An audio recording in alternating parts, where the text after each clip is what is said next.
Medieval India, page number 58, the Tughlaqs, 1320 to 1412. Ghiyasuddin Tughlaq established a new dynasty which ruled till 1412. The Tughlaqs provided three competent rulers: Ghiyasuddin, his son Muhammad bin Tughlaq, and his nephew Firoz Shah Tughlaq.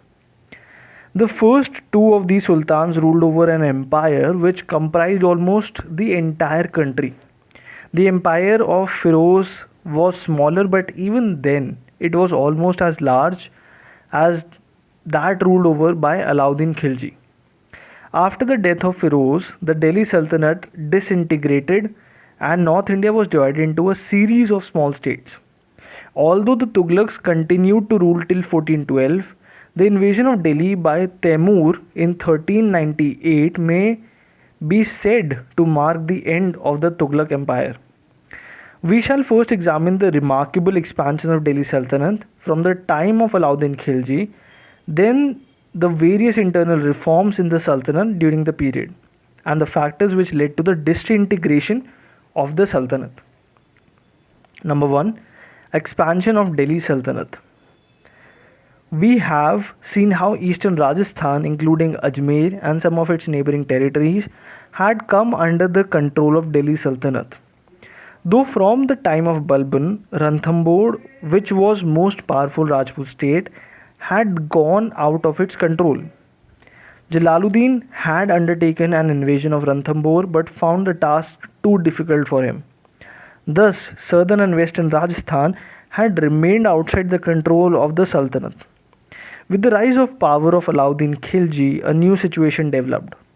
Within a space of 25 years, the armies of Delhi Sultanate not only brought Gujarat and Malwa under their control and subdued most of the princes in Rajasthan, they also overran the Deccan and South India up to Madurai. In due course, an attempt was made to bring this vast area under the direct administrative control of Delhi.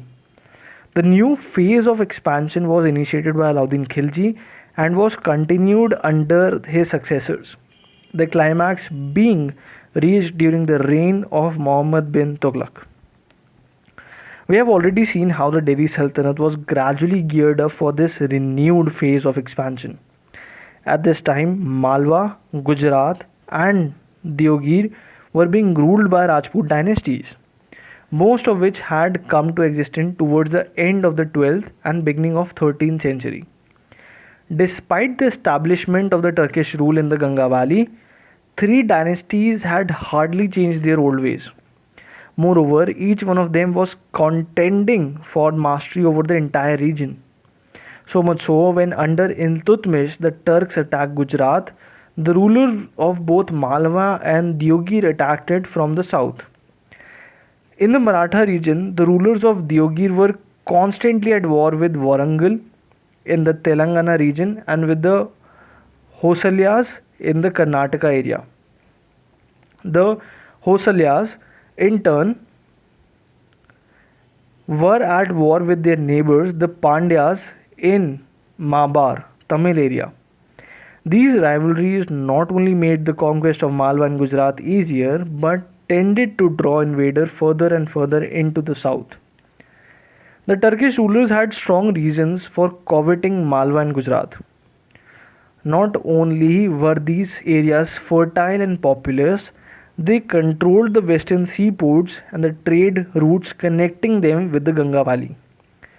The overseas trade from Gujarat ports brought in a lot of gold and silver which had been accumulated by the rulers of the area. Another reason for the sultans of Delhi to establish their rule over Gujarat was that it could secure them a better control over the supply of horses to their armies. With the rise of the Mongols in Central and West Asia and their struggle with the rulers of Delhi, the supply of horses of good quality to Delhi from this region had been beset with difficulties.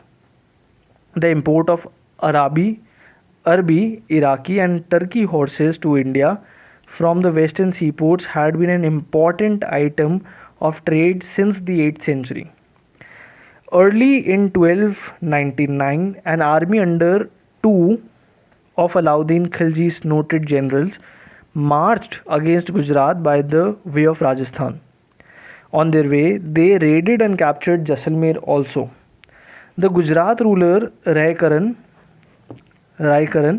was taken by surprise and fled without offering a fight. The chief cities of Gujarat, including Ahilwada, where many beautiful buildings and temples had been built over generations, were sacked. The famous temple of Somnath, which had been rebuilt in the 12th century, had also been plundered and sacked. An enormous booty was collected, nor were the wealthy Muslim merchants of Camby spared. It was here that Malik Kafur, who later led the invasions of South India, was captured. He was presented to Alauddin and soon rose to his estimation. Gujarat now passed under the control of Delhi. The rapidity and ease with which Gujarat was conquered suggests that Gujarat ruler was not popular among his subjects. It appeared that one of his ministers who had fallen out with him had approached Alauddin to invade Gujarat and had helped him. Gujarat army may also have helped him. The Gujarat army may also have not been well trained and the administration lax. With the help of Ramachandra, the ruler of Deogir, the ousted ruler Raikaran managed to hold on to a portion of South Gujarat.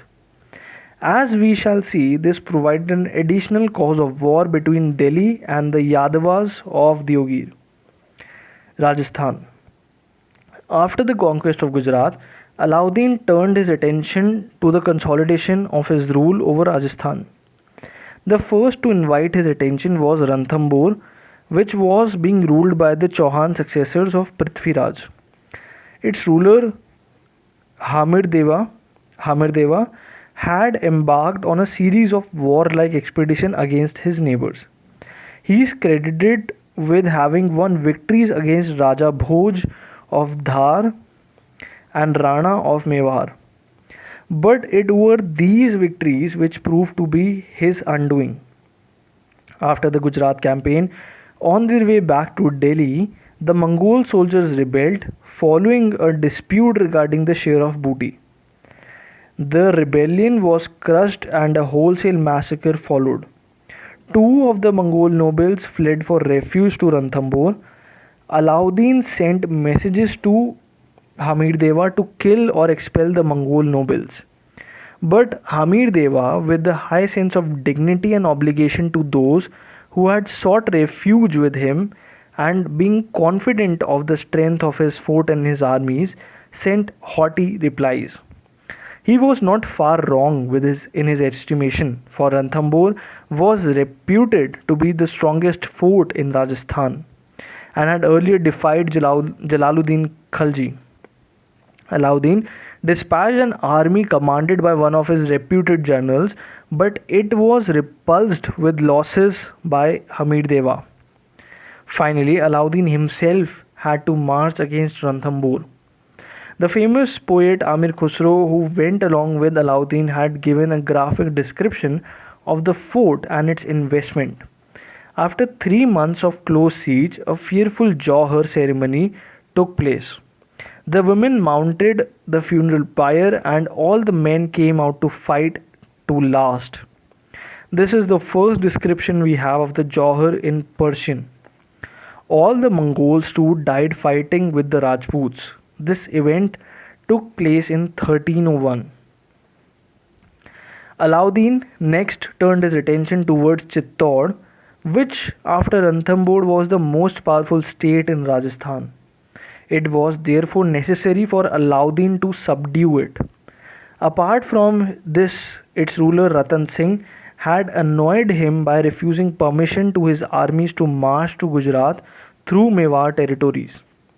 Chittor also dominated the route from Ajmer to Malwa. There is a popular legend that Alauddin attacked Chittor because he coveted Padmini, the beautiful queen of Ratan Singh. However, Many modern historians do not accept this legend because it is mentioned for the first time more than 100 years later. In the story, Padmini is the princess of Singhaldvipa, Singhaldvipa, and Ratan Singh is crosses seven seas to reach her and brings her back to Chittor after many adventures which appear improbable. The Padmini legend is a part of this account. Alauddin closely invested Chittor after a valiant resistance by the besieged for several months. Alauddin stormed the fort 1303. The Rajputs performed Johar and most of the warriors died fighting. But it seems that Ratan Singh was captured alive and kept a prisoner for some time. Chittor was assigned to Alauddin's minor son, Khizr Khan, and a Muslim garrison was posted in the fort. After some time, its charge was handed over to the cousin of Ratan Singh. Alauddin also overran Jalore, which lay on the route to Gujarat. Almost all the other major states in Rajasthan were forced to submit to him. However, it seems that he did not try to establish direct administration over the Rajput states. The Rajput rulers were allowed to rule but had to pay regular tribute and to obey the orders of the Sultan. Muslim garrisons were posted in some of the important towns such as Ajmer, Nagaur, etc. Thus, Rajasthan was totally subdued. Thank you everyone for tuning in. In the next part, we'll start with Deccan and South India. Hope you liked it. Do like and share and subscribe the channel for more videos like this. And keep supporting us. Your support is what keeps us going ahead with these videos. Thank you and all the best for exams. All the best.